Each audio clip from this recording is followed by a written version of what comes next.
Talking Music with Big Andy.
Hello and welcome to another episode of Talking Music with Big Andy, and I have with me Sarah and Sam from Blue Violet.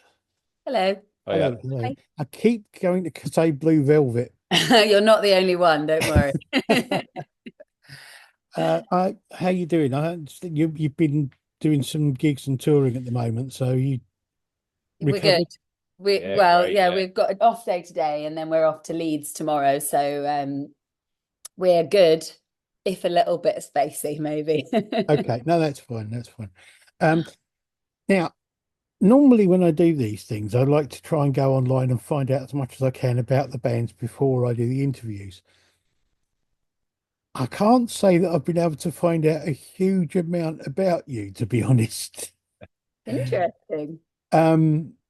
I know, well, one of the things I find interesting is the fact that you've been going for quite a while, but there doesn't seem to be a lot of information. There's music and there's videos and that sort of thing, but there's not a lot of background information about you. So, would you like to fill in any background about, how you came to be where you are now? Sure, yeah. So we were in a band called Broken Bones Matilda before before COVID. And over lockdown, we kind of decided that we wanted to have a bit of a revamp. We'd recorded our first album, and we felt like it was moving quite sort of far away musically from what we had been making as Broken Bones Matilda. It was like quite Americana, kind of rootsy stuff, and we were moving more into the sort of alternative world. Yeah. And so over lockdown, we kind of decided that we wanted to change things up a little bit. And then Blue Violet was born, which kind of, sort of started going in 2021, I think, was when we sort of kicked everything off. And we released our first album in 2022. Right. And then we've got our second album coming out on January 24th. Next year. Right. No, that's cool. In terms of actually like how we started getting going, doing it and stuff, I was all like playing in other bands when I was younger as well, and then we met and formed a band together, didn't we? And then it just kind of snowballed from there, really. Yeah. So I mean, the stuff you're doing now, it's the kind of descriptions online is kind of alternative indie. Would that be about where you are? Yeah, I think so. It's kind of, I think we bring quite a lot of our influences into our music, I think, and because our influences are fairly broad, the genre can change from track to track a little bit. So I think like the kind of leading focal point, I guess, would be like the vocal and the kind of the sort of raspy vocal with the kind of lots of harmonies, and then we build around that. So a bit grungy, a bit kind of rocky, a bit synthy and airy. And it sort of depends on what song you're listening to. Yeah, no, I must admit, there's one thing I did notice is that the fact that it's not, although I suppose alternative indie kind of like covers it. I'm not a big fan of genres titles anyway, but there is definitely a variety of sounds within your music. I mean, that not each song. It's not that each song sounds the same. It's not you have a definite kind of sound, but it is an interesting sound. I must admit, that was one of the things that drew me to it. It was the very first song I heard was Rabbit Hole, Oh yeah. and I was fascinated by it. I don't know why, but it just kind of like there was something about it that just kind of I thought, oh, I want to know more about them. I want to find out more about their stuff and listen to more of their stuff. Oh, That nice. Thank you. was that fairly early? That was from the first album, yeah. Yeah, that's I think probably one of our favorite songs, isn't it? Yeah, yeah, it's a really special one to us, that one, just because I think I don't know, we wrote that one was kind of there for quite a long time, and it was one of the sort of first songs that we did Yeah, was Blue it Violet, bridged the wasn't it? gap, didn't it? We started writing it at the end of Broken Bones before we went in to do our debut Blue Violet album. And I remember I was doing a studio session with a different band, and I wrote it in the car on the way home. Right. I kept having to like pull over and do voice notes. I didn't want to forget it. And then yeah, I really like that song. I think it's one of the ones we're probably most proud of. Yeah. Yeah. As the other thing that kind of made me pay attention to you as a band was I don't know who this is quotes from or where it comes from, but it was something I read that said the soundtrack to a lost David Lynch movie. Oh yeah. Oh yeah, I think it was. I must admit to being a bit of a David Lynch fan, so it kind of made me think, So oh, let's have a listen. Yes, us too. And obviously that's kind of partly where the name Blue Violet kind of the imagery. Yeah. So it's not a surprise that people do sometimes get get Call it Blue Velvet, yeah. Yeah.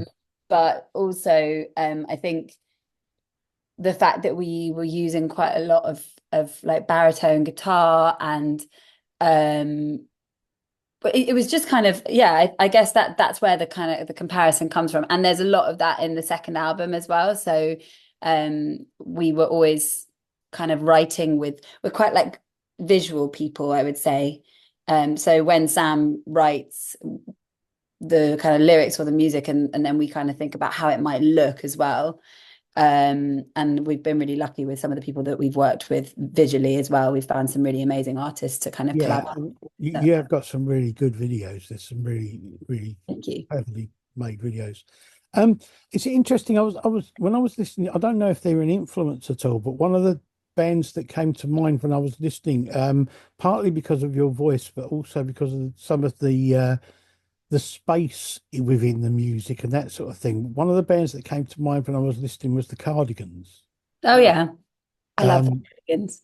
Yeah, and it kind of there are a couple of tracks that really kind of reminded me of their sort of earlier stuff.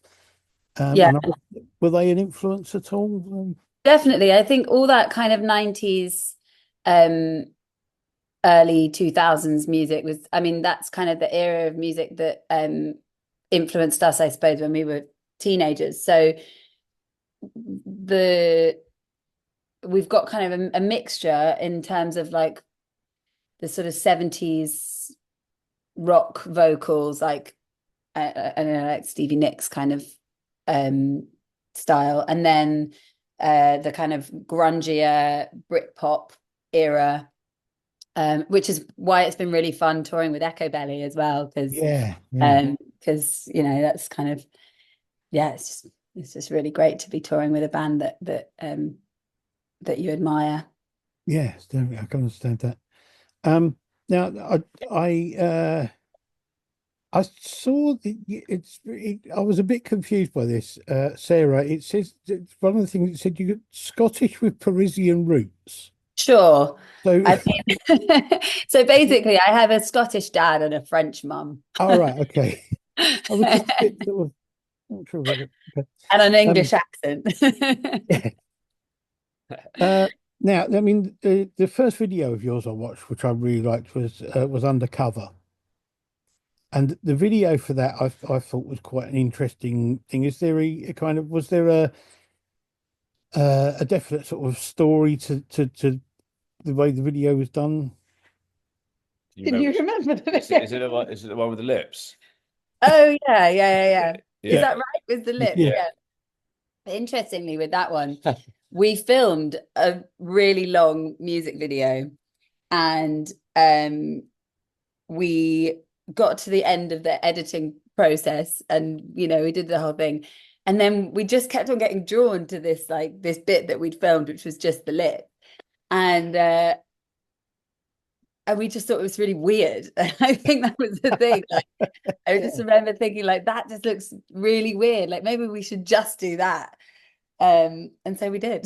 Oh, right. Yeah, no, it's just it is a very interesting look and a very different look, and it kind of I don't know, it's kind of memories of things like the beginning of the Rocky Horror Picture Yeah, Show, that sort of thing coming to mind, that was kind of the mood board was a little Rocky Horror, a little bit like a kind of, what's the word?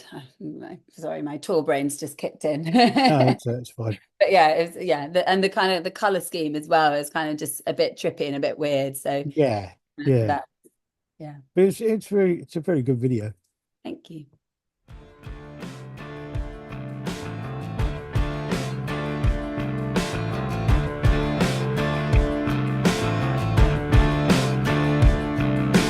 Keep me undercover when the walls fall down.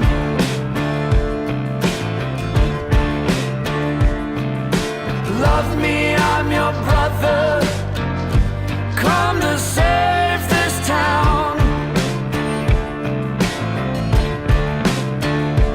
I'm the mother that made you, your Lord and Savior. I keep both my ears to the ground. So keep me undercover when the walls fall down.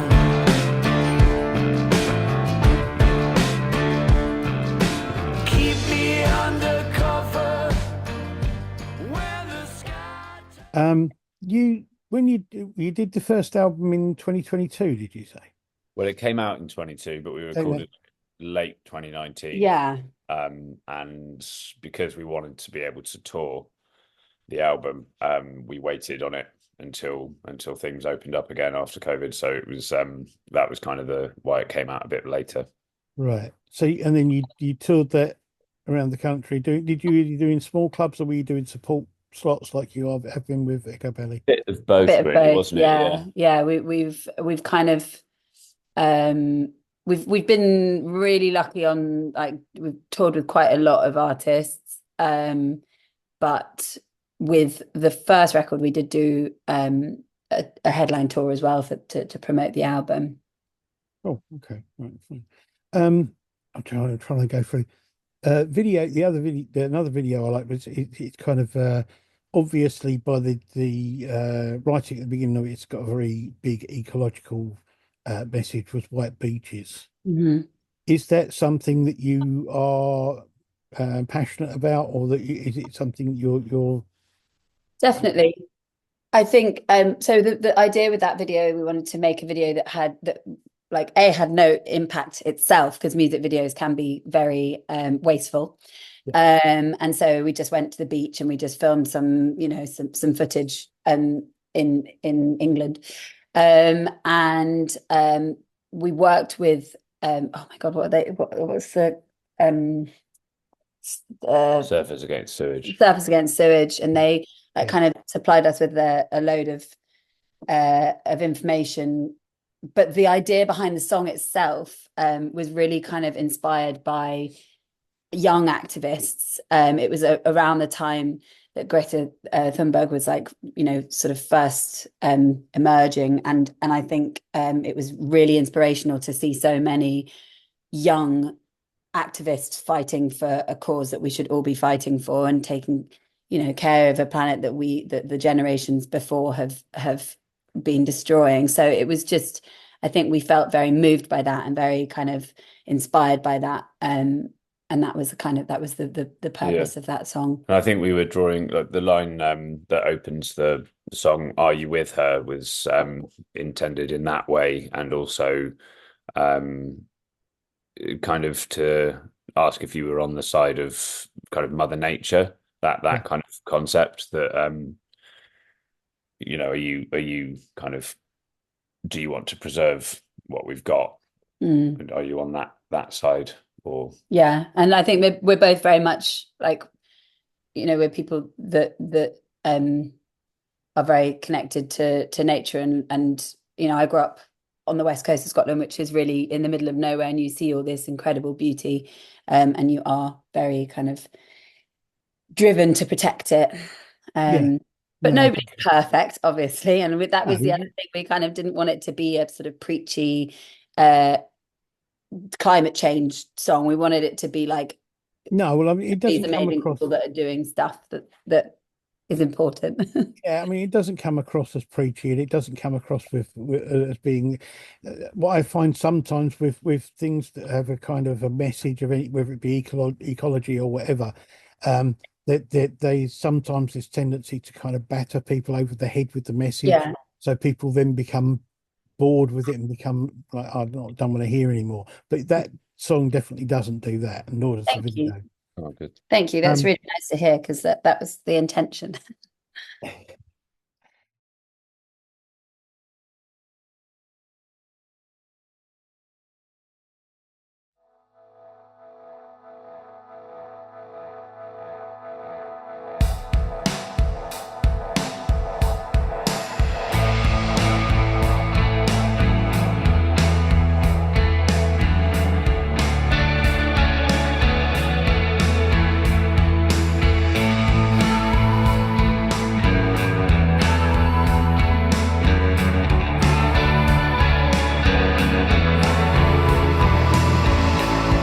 Are you with her as the flood rips through the open door?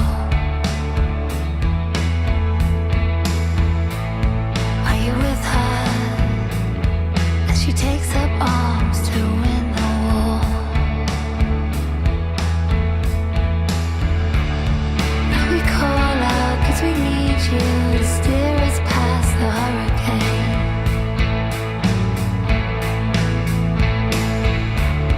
And we call out 'cause we want you to know our names. These white beaches are for everyone, not just the bright few sitting at the front of the train.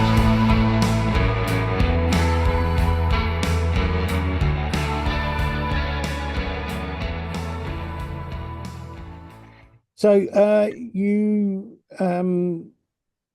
the first album was called Late Night Calls, Mhm. and you had the single Undercover from that. Mhm. Some of the other songs I liked, there was Halo, I really like as well, and Barefoot on the Seine. That Barefoot on the Seine is actually from the next album. That's from So the that's next album. yeah, I that's know coming. that was a newer one. Yeah, that's a newer one. Yeah. That's got a very, I don't know, it's got a slightly different sound to it, or different feel to it. It's kind of I don't know quite what it is about it. I can't quite put my finger on it, but there's something about it that makes it sort of like stand out and make you go, oh, it's an interesting song, if you like.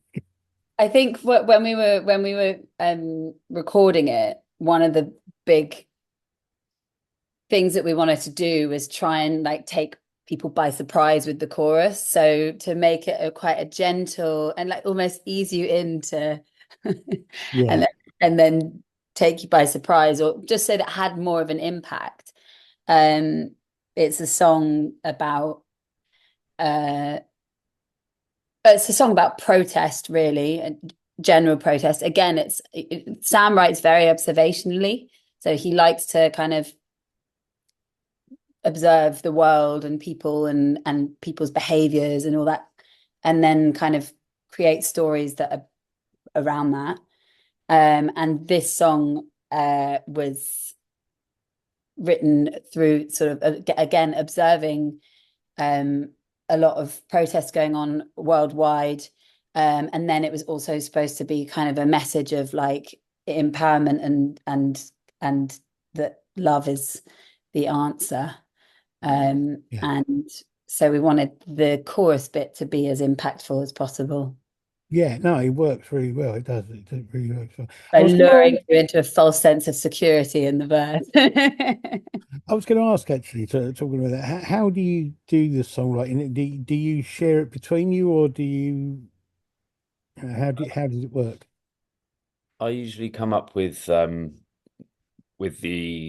ideas, and then I'll kind of show them to Sarah when as works in progress. So I'll just say, like, what do you think about this? Is this a really good line, or is it actually corny and it's just me who thinks it's good? Or you know, so so yeah, it's a collaborative process, definitely, like from kind of start to finish. But a lot of it is me Yeah, shutting myself away in a room, and yeah. Right. quite insular when I write. Yeah, I think that's in the second album we've done a few co-writes. So we've written with a few other people, but for the first album and the majority of the second album, it is just Sam locking himself in a room and then emerging a week later. What do you think about this? And then we work on it together and we develop it, and we kind of, we'll see how it fits, with Yeah. my voice and yeah, but really he's the ideas man. Right. Okay. That's fair enough. And do you have any kind of input in the music aside at all, Sarah? Or, Me, yeah. I do, yeah, but I think again, so I mean, really, my instrument is my voice, Yeah. so it's more about how it works stylistically, and I will kind of like hash that out, and then Sam writes on the guitar, but he also writes on keys, so we kind of like play around a little bit with that, but I'm not as good. But I think like as he is. like decision making wise, like we've worked on both albums. We worked with producers that are very kind of attentive to how we want the end product to be. Yeah. Yeah. So both albums were very kind of collaborative. Everybody putting in their ideas and yeah. Yeah. So Yeah. When we take it to the studio as well, it's like that. Obviously, we start thinking a lot more about like instrumentation and what we want in what synth sounds we want, what Yeah. guitar sounds we want, all that kind of stuff. So Yeah. yeah, it's kind of I become more of a kind of sounding board at that point where I can kind of give my opinions on it. I noticed on your YouTube channel there are, I mean, you got a couple of older ones on there from Broken Bones Matilda, but there are also some cover versions in Yeah. there. And there's a very odd mix of cover versions as well. It's not kind of, it's a very, I don't know. I wasn't expecting to see you doing Hey Joe on there and then also doing Boogie Shoes. Yeah. It's a very odd mix of songs. Are they all just songs that you really like that you just wanted to do, or is there a? I mean, we do like them all, but I think some of those are from lockdown when we put out on our social media, but like kind of a call out for requests.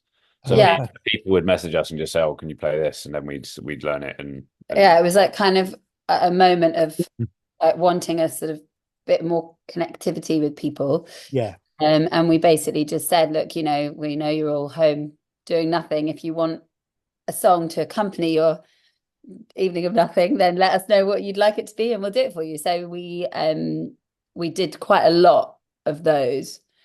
And then we did record a cover of A Girl Like You by Edwyn Collins. Yeah. That is I just think it's a really fun song, and we wanted to do a sort of female version of it. Yeah, no, it's good. I like that. I was quite taken by the video you did for Boogie Shoes though, with the animal heads and Yeah. That was a little bit strange, but really good Yeah. fun to watch. I think because the Boogie Shoes is on the next album for Anymore, and the album itself is about kind of our animalistic natures and the ironies of human behavior, I guess. And Boogie Shoes very much feeds into that theme. So it was kind of meant to be this like slightly seedy, weird, you know, arrival into London. It was actually written after we'd been in Scotland for a while. And we were kind of arriving into London, and it was like it just felt really like a bit darker and seedier than the beautiful Scottish rolling hills. That was kind of the idea behind the video as well. It was like, you know, all shot on VHS, and it was like a bit grungier, and the girls, they're incredible dancers, but then they had these, you know, they had to do all this dancing with these giant animal heads on. They were very committed. It was interesting to watch, I must admit. I did like that. Of your own stuff, the next one I watched, a video which was Human After All, which I liked.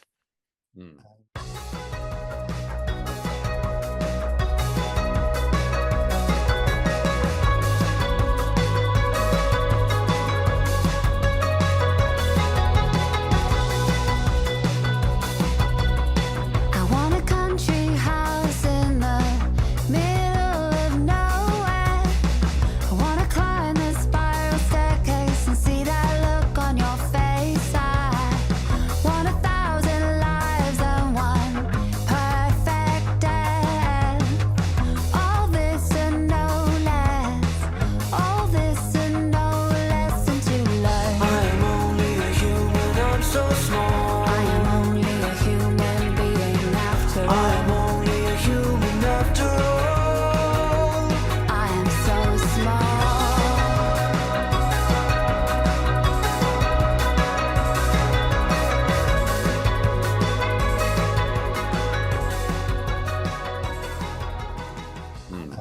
That was really good. And coming right up to the latest one, Fire, Mhm.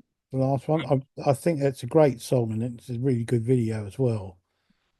I'm assuming that that's from the new album as well. Yeah. It is. The video for that was a bit of an adventure, I would say. I went off to Brighton to film with Luke, who's done a lot of our videos. He did the Human After All one as well, and he's done a lot of live footage for us as well. Survival he did as well. And it was really, really windy, and we had these flares, and they were going off, and we had fireworks, and they were kind of there was like one moment where he just kind of looked at me, and he didn't want me to stop singing, but he also wanted me to move as far away from the fireworks as possible. He gave me this look like, come this way.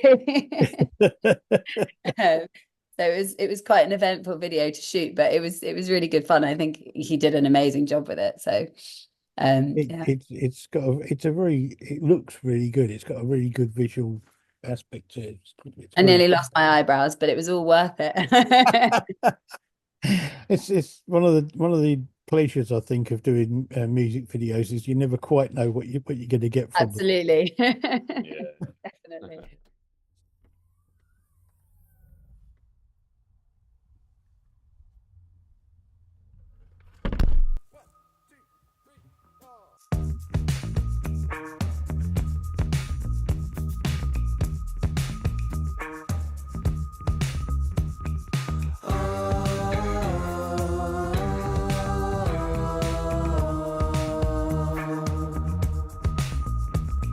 Fire. When I see it in your eyes, I know what you have in mind. Fire, fire, fire. Rise like a tower in the sky. Tell me, isn't power such a sweet thing? Rise, rise, rise. For you,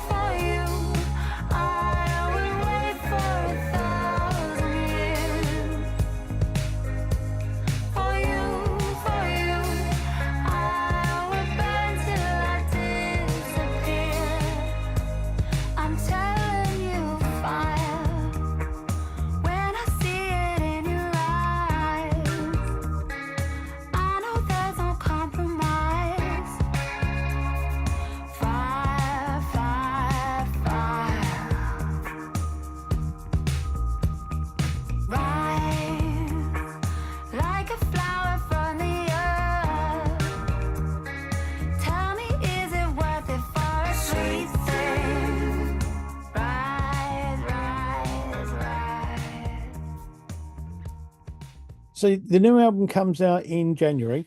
Yeah, 24th of January. What's the new album called? It's called For Animal, which means fake animals in French. Okay. Okay. And you've been doing this tour at the moment. Are you going to be doing more next year after the album comes out? Yes, so we've got an album launch party show on the 25th of January at the Grace in Islington. Okay. Then we've got 3 dates in Scotland in February, 5th, 6th, and 7th of February, again to launch the album in Scotland. And in between, we're just currently waiting on some dates to be booked, and we're getting festivals as well kind of coming in. So we've got all that to announce soon. But we'll definitely be touring it as much as we can. So, I mean, looking forward, where do you see this going? Where do you want it to go? What would be your dream thing? Do you have like a 5-year plan or something of like, where you'd like to be then, or are you taking it year by year and seeing how it goes? It's hard to have a plan in the music industry, to be honest, because Yeah. it's such a crazy beast. Yeah, I think But sorry. no, I was just gonna. I think we love recording music. We've always got kind of songs knocking about, and I'd like to go in not that long and record another album. And then I think on the live side of things, I mean, for me, my goal is always just to be connecting with people in real life. That's the thing that I love the most about music. So the more I get to play, the bigger audiences I get to play to, or we get to play to, is kind of always my goal. I don't, like Sam said, I don't know that you can have specific, this is what I want, where I want to be, because it's such a fickle industry. But the general goal is to just continue to grow the live show, keep making music, and like keep connecting with people, because that is just, it's such an incredible, I think one of the things with social media and everything being so focused on numbers and all this kind of thing, you kind of lose sight sometimes of what's like really important. And I think for me, what's really important is the connection that you can make with music, whether you're an audience member or an artist. That has always been why I was drawn to music, and I'd like it to continue to be the reason that people are drawn to us as a band as well. Yeah, no, I can see that. I mean, I must admit, I as the years have gone on, I've kind of found myself being drawn back to smaller independent bands in smaller venues, because I kind of went through the whole going to like huge stadiums to watch bands, and it becomes so impersonal that you kind of lose the contact, and you kind of lose the feeling and the atmosphere, and I think that's one of the things you can't, there's nothing else quite like the atmosphere of being in a small venue watching a band playing live. It's just, it's a thing of its own making, and there's nothing like it.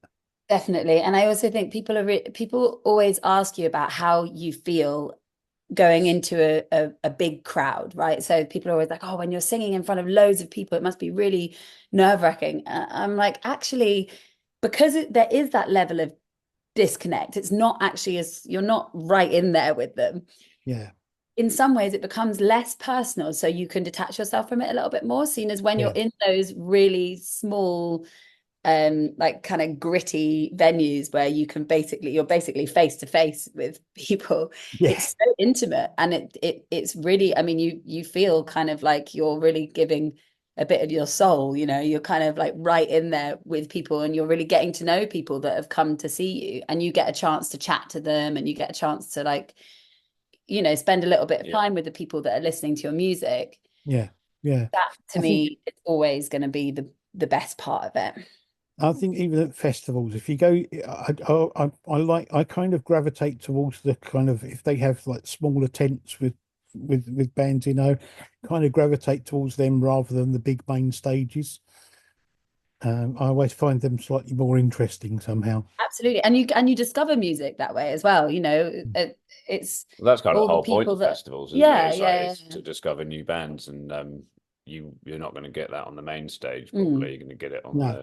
in the tents, and yeah. No. And in a world where it's becoming increasingly difficult to break through the noise because there's such saturation. If you can have an actual experience where you go and listen to a band for the first time that you've never heard of before in a really small, intimate setting, that's very special, I think. Absolutely, definitely. Well, I wish you all the best with the new album and with the current tour and everything, and look forward to hearing more stuff from you in the future. I will put up your links to all of your social media and your YouTube channel and that kind of thing. To everybody watching, look out for Blue Violet in the future. Look out for their album launch next year. And hopefully they'll be going on to bigger and better things, and we'll see and hear more of them. Thank you very much for joining me. Thank you so Thank much you. for having us. Thank you. It's been great. Thank you. Thank you to everyone for watching. I'll see you again soon. Bye. Bye.